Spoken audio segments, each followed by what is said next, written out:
Juventud de George Washington. Aquellos caballeros del sur eran gente desbordante en su hospitalidad.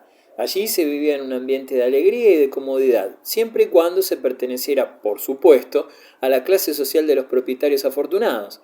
Todavía en la actualidad, las bellas mansiones de estilo colonial ofrecen el testimonio del pasado esplendor de aquella época. Con todo, no debe creerse que los ricos plantadores del sur integran una generación de holgazanes. De hecho, sabían conjugar los goces de la vida con un trabajo productivo. Eran buenos agricultores y hábiles comerciantes y además demostraban ser muy competentes en lo referente a cuestiones políticas. Este sector de la sociedad americana proporcionaría numerosos dirigentes al país en los días difíciles de la Guerra de la Independencia. Durante su juventud, George Washington fue uno de tantos representantes típicos de su clase social, cuyos gustos y costumbres compartía, siempre acogido con simpatía en todas partes. Washington se comportaba en todo momento con la dignidad de un perfecto aristócrata, conservó su afición al baile hasta edad muy avanzada. En su extenso dominio de Mount Vernon resonaban casi todas las tardes las alegres melodías que hicieron furor en el ambiente elegante de la Inglaterra de Carlos II.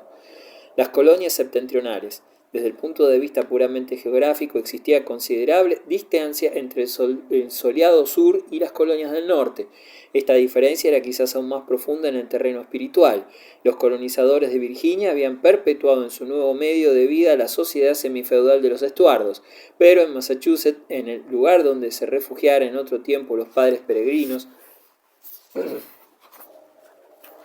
los colonos habían sentado las bases de una nueva mentalidad, una sociedad puritana, regida por la rígida moral bíblica, hostil a todo cuanto tuviera visos de superficial y frívolo, donde los placeres mundanos estaban prohibidos y el descanso dominical y los ritos del Día del Señor eran estrictamente observados. Se cuenta que un oficial de la Marina Británica, al desembarcar un domingo en un puerto de las colonias septentrionales, se atrevió a abrazar a su mujer en el muelle. Al día siguiente, aquel individuo deshonesto fue conducido ante las autoridades municipales y castigado a latigazos. Las poblaciones del norte no vivían bajo un sol a propósito para iluminar las almas. Por el contrario, el clima era allí duro y los inviernos largos y fríos. En consecuencia, el norte originaba una raza de hombres valerosos e independientes, tipo humano que desempeñaría un papel de primerísima importancia en la historia del Nuevo Mundo.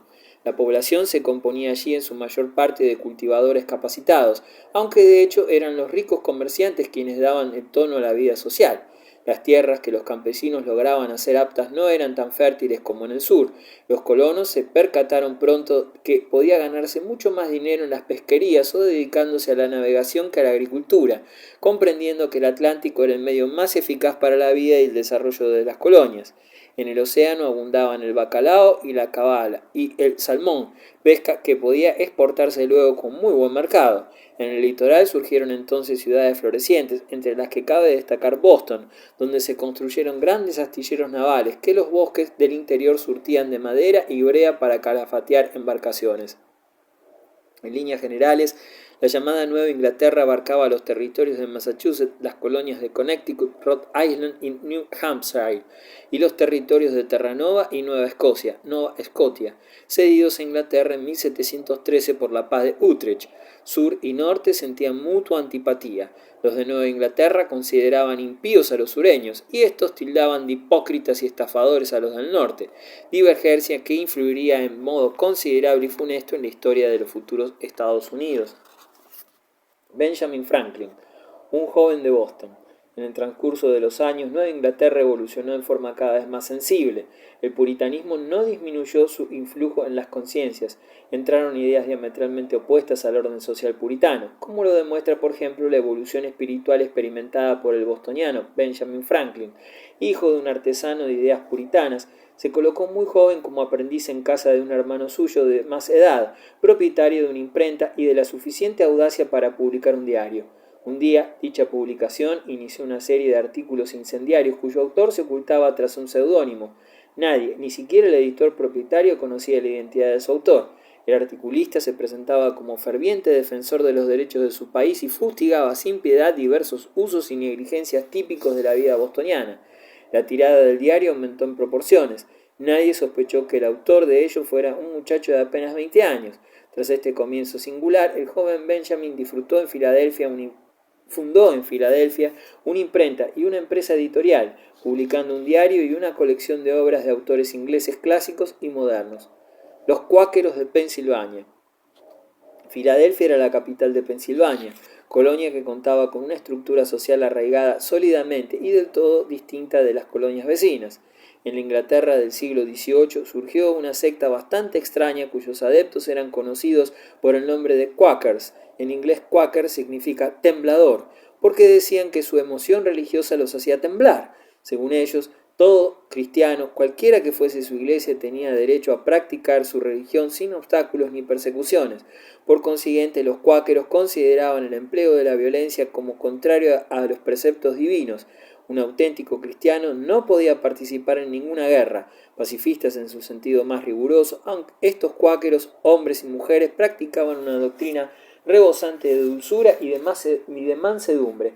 A pesar de ello, adquirieron mala reputación en la Inglaterra de fines del siglo XVII, ya que rehusaban combatir y contribuir con impuestos a la guerra, llamaban la atención al vestir de manera distinta a sus compatriotas y alteraban de mil diversas maneras los ritos de la iglesia anglicana. Se tuteaban entre ellos y sus lápidas sepulcrales no ostentaban inscripción alguna. Su modo de ser chocaba con el de los conformistas en todos los aspectos. Por tal motivo se los consideraba un peligro para el orden público. En Inglaterra deseaban que fueran desterrados a algún país lejano, donde no hubiera posibilidad de que volvieran jamás. Aquello fue precisamente lo que ocurrió. El jefe de los cuáqueros, Guillermo Penn, era hijo de un almirante que había contribuido eficazmente a la restauración de Carlos II y a quien el monarca debía 16.000 libras. El joven Penn hubiera deseado de buena gana recuperar dicha suma, pero como disfrutaba del favor del duque de York, futuro Jacobo II, propuso salvar la deuda mediante la cesión de un extenso territorio en América del Norte, susceptible de ser colonizado por cuáqueros. De este modo surgió en 1681 la colonia de Pensilvania y el propio Carlos II dispuso que ésta adoptara el nombre de su fundador. Guillermo Penn anunció tanto en Inglaterra como en el continente europeo que los inmigrantes serían bien acogidos en su colonia y gozarían de completa libertad religiosa y política. Solo impuso una condición para ingresar en ella: debían practicar una religión determinada. Pensilvania no solo fue colonizada por ingleses, sino también por escoceses, irlandeses, alemanes, franceses y suizos, inmigraron en ella no solo cuáqueros, sino también otras sectas protestantes e incluso católicos. Pese al principio de la no violencia, la historia primitiva de la colonia señala numerosas disensiones y luchas encarnizadas. Con todo, desde el punto de vista puramente material, Pensilvania logró rápidos progresos. Filadelfia fue la primera en beneficiarse de tan rápidos adelantos, importante foco cultural en medio de un verdadero desierto. 80 años después de su fundación contaba ya Filadelfia con una población de 20.000 almas. Se había erigido la ciudad siguiendo un plan cuidadosamente estudiado, con avenidas rectas y prolongadas, provistas ya de aceras y con alumbrado público, en una época en que la mayoría de las ciudades europeas ignoraba todavía esta innovación. En Filadelfia se fundaron el primer hospital y la primera biblioteca pública de América. Las nuevas colonias. Paralelamente a la creación de Pensilvania aparecieron nuevas colonias inglesas en América del Norte. Dos de dichas colonias recibieron el nombre de Carlos II, el Rey Alegre, Carolina del Norte y Carolina del Sur, territorios que desarrollaron un beneficioso cultivo del arroz y del índigo. Su capital, Charleston, se convirtió durante la temporada de la cosecha en lugar de cita de los plantadores y centro de su vida alegre, pudiendo rivalizar en elegancia con la mayoría de las capitales europeas. Durante el reinado de Carlos II también se conquistaron las posesiones holandesas de Delaware, Nueva York y Nueva Jersey, y los católicos crearon la colonia de Maryland. Hacia los años 1630-1640, las colonias inglesas integraban una cadena ininterrumpida a lo largo de la costa atlántica. En el periodo 1730-1740, esta cadena colonial se acrecentó con un nuevo eslabón, Georgia, denominada así en homenaje del rey Jorge II. Fue un general inglés piadoso y humano, Jaime Oglethorpe, quien sintió piedad por los desdichados ingleses que gemían en prisiones metropolitanas por no pagar sus deudas.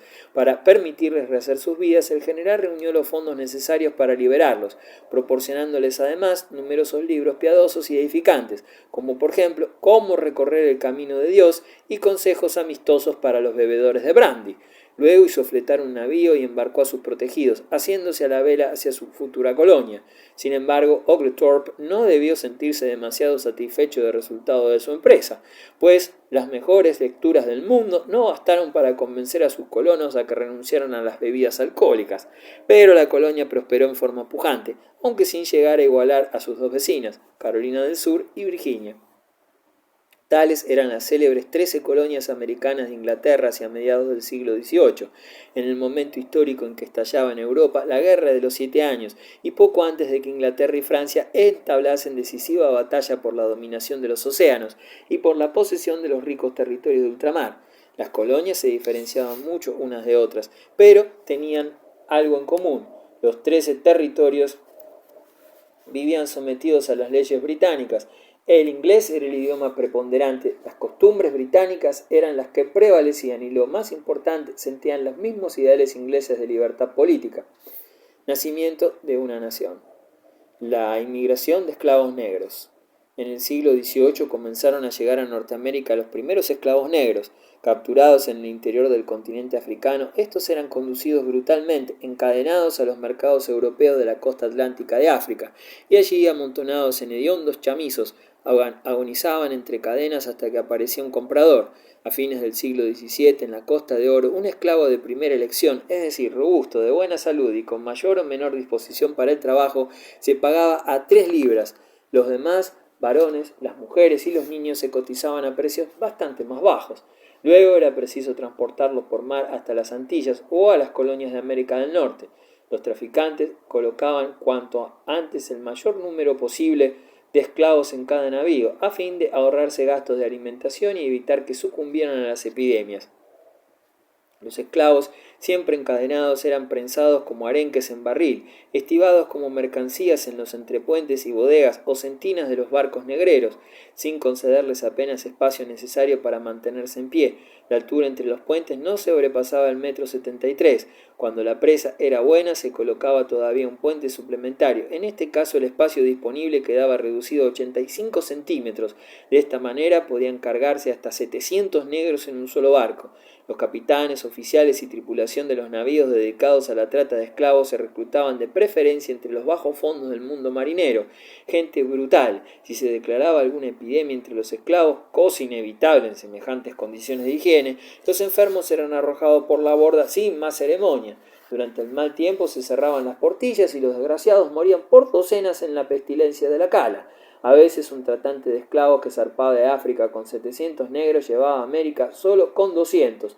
A veces aquellos desgraciados decidían morirse de hambre para liberarse de sus miserias, pero los negreros les abrían la boca con unas tenazas especiales y los alimentaban a la fuerza. La vida a bordo se acompasaba con el restallar de los látigos de nudos, con el monótono ruido de las cadenas y los suspiros y lamentos proferidos en las hediondas bodegas.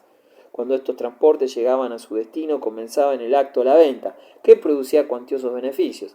En los últimos años del siglo XVII, un esclavo de primera elección, por el que se había pagado 3 libras en África, era vendido por un precio de 13 a 16 libras en las costas americanas, y aún más en el transcurso del siguiente siglo. La trata de negros era tan lucrativa que las compañías inglesas dedicadas a este negocio de carne humana figuraban entre las más prósperas del país. Se calcula que unos 20.000 esclavos pasaban cada año a América. A mediados del siglo, la población negra alcanzaba casi el 500.000. Los negros eran especialmente numerosos en las dos Carolinas, Virginia y Maryland, donde igualaban en número a la población blanca e incluso a veces la rebasaban. Gracias a estos esclavos, las plantaciones de arroz, azúcar y tabaco proporcionaban abundantes cosechas. Debéis cultivar tabaco. Se cuenta que un americano abogó por la creación de una universidad en Virginia. Considerando bien las cosas, alegaba, entre los colonos de América lo propio que entre los ingleses de la metrópoli destacan inteligencias que merecen ser cultivadas. «Me río de vuestras inteligencias», exclamó el gobernador. «Lo que debéis hacer vosotros es cultivar tabaco». El receloso gobernador resumía de este modo la política de la madre patria con respecto a sus territorios de ultramar. La misión de las colonias solo consistía en producir y exportar a la metrópolis insumos útiles.